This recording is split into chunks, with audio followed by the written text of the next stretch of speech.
কবরের বাহিরটা শুধু পৃথিবী আর ভিতরটা হচ্ছে আযাব আর আযাব। চলুন কবরের আযাব থেকে বাঁচার দোয়াটি শিখে নিই। আল্লাহুম্মা ইন্নী আউযু বিকা মিন আযাবিল কবর। আর অবশ্যই সবাইকে একদিন মাটির নিচে কবরে চলে যেতে হবে। চলুন এই দোয়াটা বেশি বেশি পাঠ করি এবং অন্যকে পাঠ করার সুযোগ করে দিই। ভিডিওটা একটু কষ্ট হলেও শেয়ার করে দিই। আমিন। আপনি কি আল্লাহর সাথে কথা বলতে চান? তাহলে এই নাম্বারে ডায়াল করুন 24434।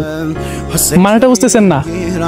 তার মানে আমি বুঝাই বলতেছি 24434 মানে ফজরের 2 রাকাত এবং জোহরের 4 রাকাত, আসরের 4 রাকাত, মাগরিবের 3 রাকাত এবং এশারের 4 রাকাত।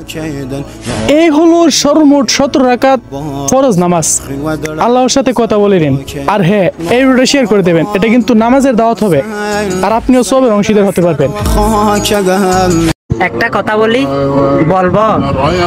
আসলে আপনারা শুনবেন না মনে হয়। আচ্ছা বলে দিই, লা ইলাহা ইল্লাল্লাহ মুহাম্মাদুর রাসূলুল্লাহ সাল্লাল্লাহু আলাইহি ওয়াসাল্লাম।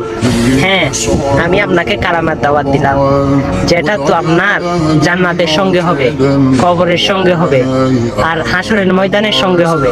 চলুন কালেমাটা আমি আপনাকে দিলাম, একটু কষ্ট হলেও আপনি কালেমাটা মানুষের কাছে শেয়ার করে দিন। প্রতিদিন অনেক বাজে ভিডিও শেয়ার করেছেন, আর একটিও এটা শেয়ার করে নেকি কামাই করুন। আমিন। যখন আপনি লা ইলাহা ইল্লাল্লাহ পড়েন তখন আপনার ঠোঁট দুইটা নড়ে। বিশ্বাস না হলে আপনি চেষ্টা করে দেখতে পারেন। মাশাআল্লাহ, অনেক সুন্দর হয়েছে। আপনি কিন্তু সওয়াবের অংশীদার হয়ে গেছেন। আমিন বলবেন না?